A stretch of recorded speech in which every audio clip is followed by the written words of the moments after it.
I'm delighted now to be joined by a very special guest and a gentleman who ensures our mornings get off to a very special caffeine-fueled start.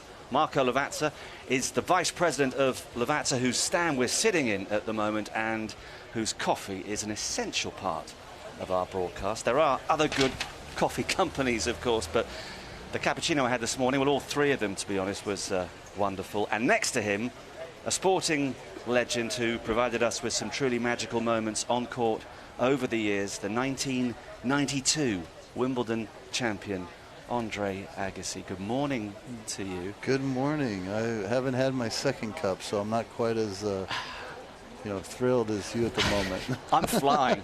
You're sitting next to the man who can provide you with a second cup. Marco, yes, where is it? It's not a problem. Yeah. It's coming. Okay. Andre, I know it's 26 years on, but how vivid are the memories of that summer afternoon back in 92? From one perspective, it's as like it was yesterday. I can remember it, but from another perspective, it's amnesia lane. So much has happened in between, but so much has happened as a result of that day. So really special to be back and to feel this environment, how it's evolved over the years. But getting over the finish line here was probably truly one of the great moments for me. Well, now you're back serving coffee. So what's a greater experience, winning Wimbledon or giving the general public their cappuccinos and lattes? I mean, to put it in perspective, I've tried so many different ways to stay engaged with the game that has been, wonderful and given me a great platform in life to live my dreams. And Lavazza, with all they've done for tennis and for what they do for my mission, my foundation back home in Las Vegas, and the relationship we've had with them over the last few years, and them being a company, a family company of centuries. It's a relationship I'm proud of, and it's a way to stay connected to so many elements of my life that have been very real and elements that I'm really proud of. And Marco, you've had a tennis connection for I think 8 years now, so yes. Clearly that's really grown in the way you wanted it to. Yes, exactly. It's our 8th year here in Wimbledon, and since the first year has been tremendously going well. It's a wonderful experience. I mean, here where tennis was born. So here was the most important tournament in the world, I think. So starting from here, our journey in tennis has been truly tremendously going well. I remember last year as well, you gave me some incredible statistics as to how many cups of coffee are served here and all around the world. Can you reel off a few more impressive figures for us? Well, actually, I think our presence here in Wimbledon makes us the biggest cafeteria in the world, I think. So it's but it is. It's pretty amazing.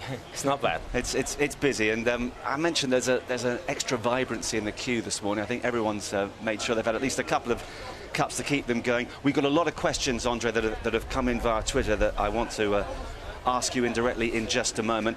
I've also, and I warned Wayne at the start of the day that this subject would crop up, because we did just have a little look at the head-to-head record between Agassi and Ferreira. Off the top of your head, would you know what it was, Andre? I can't say I can speak to it specifically. I know that anybody that got my best tennis is because they had my full respect. So Wayne definitely got my best tennis most of the time. I know what it is, but I'm not telling you. He got your best tennis all the time because you met on 11 occasions, and you won all 11 and only dropped one set as well. One of the most memorable must have been the semi-finals of the Australian in 2003, en route to actually what was your final Grand Slam title. Yeah, most memorable was honestly, I think the Olympics. I was not having a great emotional day, and Wayne had an opportunity to serve for the match. Got back into it, and obviously went on to an accomplishment that I'm really proud of with the Olympics. But we played in some big occasions, semis of a number of tournaments, and Australia being probably the biggest of them all. What made him such a difficult opponent, Wayne? He killed me on my backhand. My second serve, he used to step on top of it and hit it hard. His backhand obviously was probably the best ever, and that was my weakness. And he hurt me a lot when we went cross-court backhand to backhand. I had a tough time against him. I couldn't get the ball up the line to the forehand and get him moving enough. And his game was well positioned against mine. It worked out well for him. Matchups are funny things in the sport. They're funny things. Yeah, well, you weren't the only man to suffer at his hands, Wayne. So you shouldn't feel too bad. Well, about I did have the opportunity to play him 11 times, which was truly special. Anyway. Absolutely. Let me just throw a few questions at you, Andre, if I may, from our listeners all around the world. There's an interesting variety of questions. But first of all, Tennis Girl wants to know how confident you felt back in 1992 as you went out to play Goran Ivanisevic in that final. Yeah, not terribly confident, to be honest. Most importantly, I felt clear conviction because I felt like the underdog, and I felt like if I didn't do something special that day, I wouldn't win, and that actually worked for me. I had lost 3 previous finals in Grand Slams because I went out there as the favorite, and in going out there as the favorite, I sort of went out there to not lose.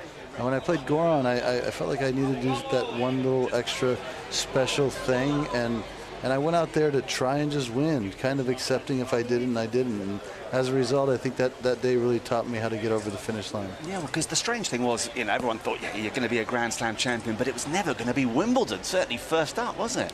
Yeah, I didn't think so. I mean, certainly the grass has changed over the years, and we can tell how guys can play from the back of the court now, and balls have changed over the years, equipment, all that. But those were the years where if you had to hit the ball after it bounced, you were taking a huge risk, and not an easy thing to do from the back of the court especially against a guy like Goran.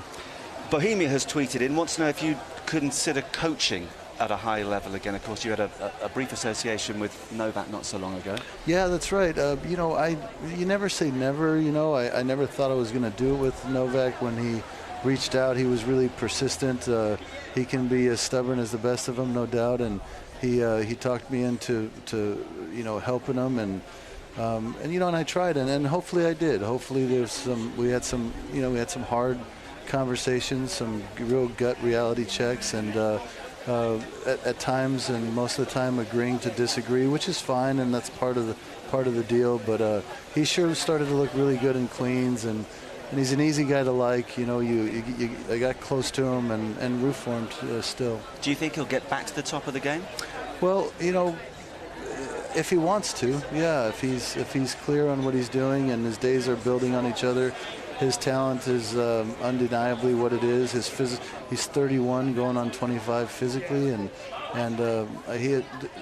if I was him, yes. But it all depends his priorities and his heart and his life, and it's a different stage for him. I mean, one of the most remarkable aspects of your career, Andre, was how you were right up there, and yet, of course, you also plunged the depths and found a way to come back. And we know, having read that fantastic book of yours, that tennis wasn't always the love of your life, but there was something beating inside that heart that made sure you came back when the chips were down. Well, that was the reality. Is every time I played, I felt like I was putting on a hat, and I was sort of pretending to be this person who loved the game, and so I had a lot of conflict and a lot of disconnect with what I did. And when I hit the bottom, I kind of had to have a real honest kind of conversation with myself and figured out what's my reason for playing. No longer is it for success or trophies or because my dad tells me I have number one in the world, or all those reasons are gone. I sort of didn't need to play anymore, and then when I gave myself permission to quit,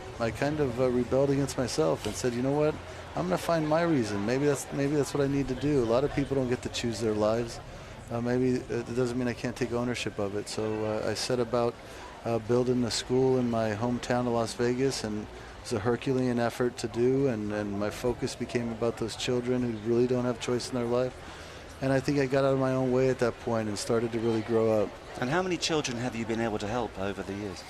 I'm up to about 81 schools across the country, and probably about 64,000 educational school seats on an annual basis. So it's growing and it's thriving, and lives are changing, and I have tennis to be thankful for that platform. It's incredible, and I guess you get as much fulfillment from that as you did from all the golden days when you were playing on court. I'd have to say more. I mean, one of the great things I always did enjoy about tennis was those moments when I felt like I was giving people sort of a break from their lives, giving them a memory for a few hours. And now it just feels like this platform where you can actually have generational impact, and I think it's hard to beat that fulfillment. A lot of people have tweeted in asking, do your own kids play tennis to a decent level? 2 children, 16 and 14, Jaden and Jazz, and You know, my 16-year-old is a big baseball, fanatic, has been committed to it since he's been, 6 years old, and already committed to a university and, and thriving at what he's doing. And my daughter is a 14-year-old daughter, so if anybody has different than questions, any suggestions on how to sort of approach those years, I'm open for suggestions. Yeah. I've got a 14-year-old son, but we'll talk about that afterwards. It's quite a challenge, isn't it? And, I mean, are there days when you and Steffi don't mention tennis at all? I mean, it's not something, I guess, you wake up in the morning and go, oh, such and such is playing on court 3 over there, do you? I mean, quite the opposite. It's like when we talk tennis, it's kind of unique, so much of her support after she retired and me playing was all about what she didn't have to say, and sometimes having us watch a match that's going on, we'll just have it in the background and we'll stop and pay attention, and we'll both have a chuckle about something and we'll know exactly what we're laughing about, and not a whole lot of words need to be said. Christopher Crocker has tweeted in. Obviously, we've got still Rafael Nadal and Roger Federer at the top of the game, and they've dominated now for such a long time.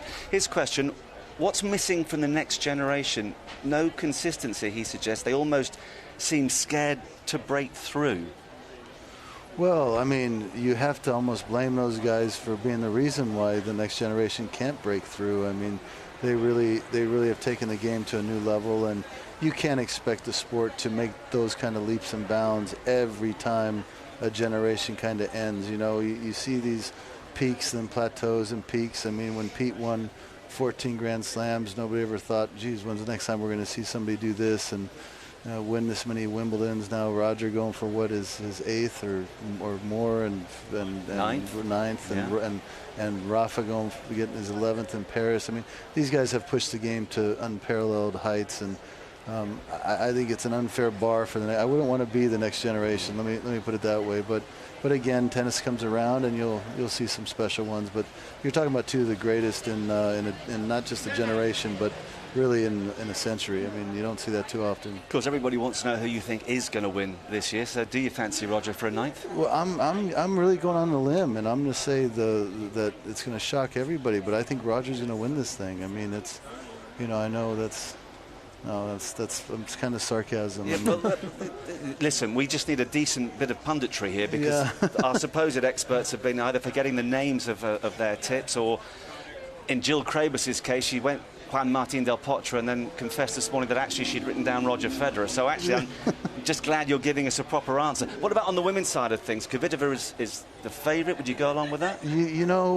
I'm gonna defer to people that really follow the tennis intimately. Because I got to spend the last 9 months with Novak, really digging into the depths of who and what, and the women, I haven't had that luxury. So I'm gonna defer to decline to answer that. Okay, I think that's probably a sensible option. One from Suzanne here.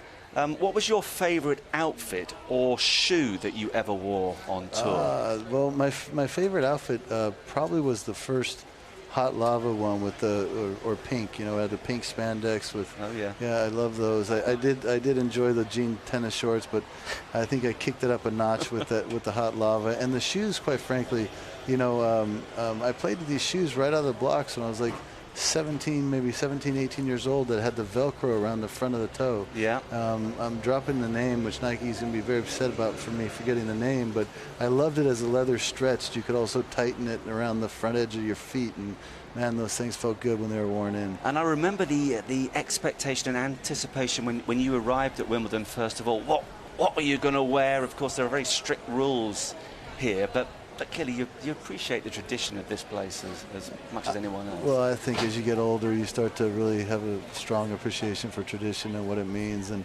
quite frankly, abiding change becomes hard after a while. So you really hold on to a special environment like this. And I didn't learn it soon enough in life, no question. But as I get older, it's profoundly becoming more of what I really appreciate. And Marco, you'll appreciate that as well. Wimbledon, you look at it, it doesn't change, and yet it's changing all the time, and they've managed to get the heritage, the tradition, the modernity, and obviously Lavazza is part of that growing progression. Yes, it seems like we have the same tradition as Wimbledon has. We also have heritage, we also have tradition. We are a 123 years old company. So that's why we match so well with the Wimbledon tradition and Wimbledon environment as well. So every time is changing, but every time is the same. So that's the true thing about it. There's a few tweets with regards to the speed of the grass. That has changed on and off over the years. And Phil wants to know if you think the grass courts should be sped up here again. Wow, I mean, listen, I think, do I think it should be? I think one of the things that made grass really special, that it was so dramatically different from the other surfaces, and having too long a rallies out there can definitely suggest that there's not enough of a difference between grass and the rest anymore. But man, when you watch what these guys do, though, from the back of the court on this surface, there's still so much great shot making involved. I mean, big servers still have a real presence out there, and I don't know if the balances are just right, because I played in a generation where one good shot early in the point gave you the point almost for sure. But there's a lot to be said for this athleticism and the ability for these guys to chase that down. So it is heavier, but you got to give respect to how grass gets neutralized by this athleticism. And how much do you enjoy still going on court yourself, Andre, at times, and just hitting a ball and having a blast, be it with some kids? Or maybe we could actually get you and Wayne to have a 12th match. You could finally get a chance. Could that be on the cards? I actually don't enjoy it at all. I don't know about Wayne, but could be a good time for you, Wayne. We might just have our own little private one and sort of quiet somewhere just for fun, but we don't need to make anything serious anymore. It's all good for a few hours, and then the next day comes and you think to yourself, why did I do that? Yeah. Parts of your body that you didn't even know exist start to ache and keep aching. But it's interesting how for some players, once it's over, they never want to pick up a racket again. For others, they keep going. It's the beauty of tennis that you can keep going until you're 85 or 90 if you're so inclined. No, it's true. And if your body held up, and if you don't feel the aches and pains and if you don't have that perfectionism to, keep pushing yourself to hit the ball better, because at some stage you realize you never will.